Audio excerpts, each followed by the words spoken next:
Assalamualaikum warahmatullahi wabarakatuh. Saya Tika Akila dan anggota kelompok lainnya akan menjelaskan mengenai penilaian dan evaluasi UBD, di mana saya akan membahas mengenai pengertian UBD.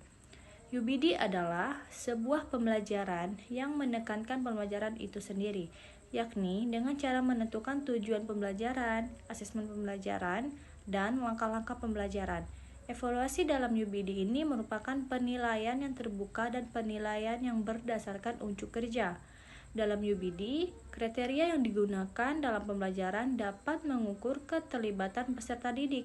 Bahkan, kriteria bisa saja berupa kedalaman dan kredibilitas unjuk kerja peserta didik.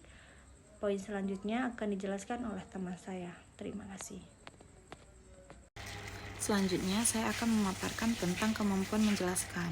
Kemampuan menjelaskan dalam kerangka UBD yaitu menegaskan bahwa aspek kemampuan menjelaskan ini merupakan fondasi kritis untuk mencapai pemahaman yang mendalam. Kemampuan menjelaskan ini ialah kemampuan peserta didik untuk dapat melakukan penjabaran terhadap suatu topik dan kemampuan dalam menyajikan informasi yang terorganisir secara sistematis sebagai kesatuan yang berarti sehingga peserta didik ini dapat memahaminya dengan mudah. Baiklah, saya Syifa Safira akan menjelaskan aspek-aspek kemampuan menjelaskan. Yang pertama yaitu akurat.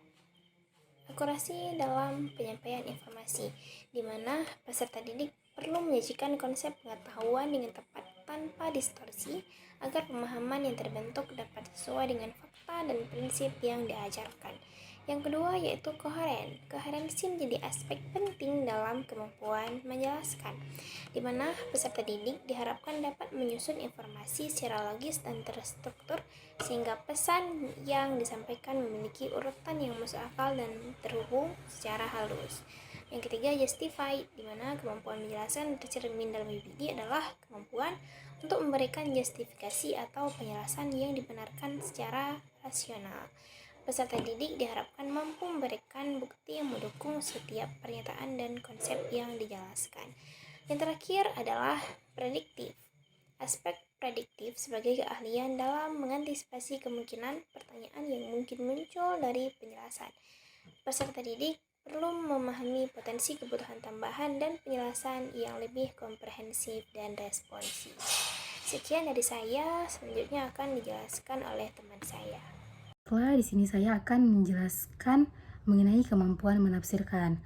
Siswa dikatakan mampu menafsirkan apabila siswa tersebut mampu menjelaskan atau menginterpretasikan suatu konsep berdasarkan pemahamannya sendiri, atau menginterpretasikan ke dalam teks atau ke dalam bentuk konseptual lainnya.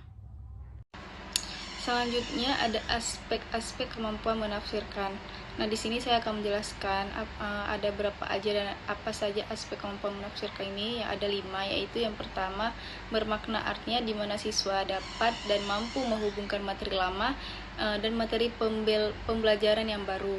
Yang kedua ada berbagi wawasan, maksudnya siswa diharapkan mampu menggunakan berbagai sumber dalam menafsirkan permasalahannya.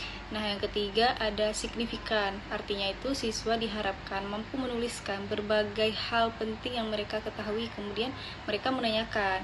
Nah, yang keempat itu ada ilustratif, yaitu siswa diharapkan mampu menerangkan gagasan melalui gambaran masalah yang mereka temukan. Dan yang terakhir itu, yang kelima ada membuat jelas, yaitu siswa diharapkan mampu menafsirkan gagasan atau pendapat lain dengan jelas.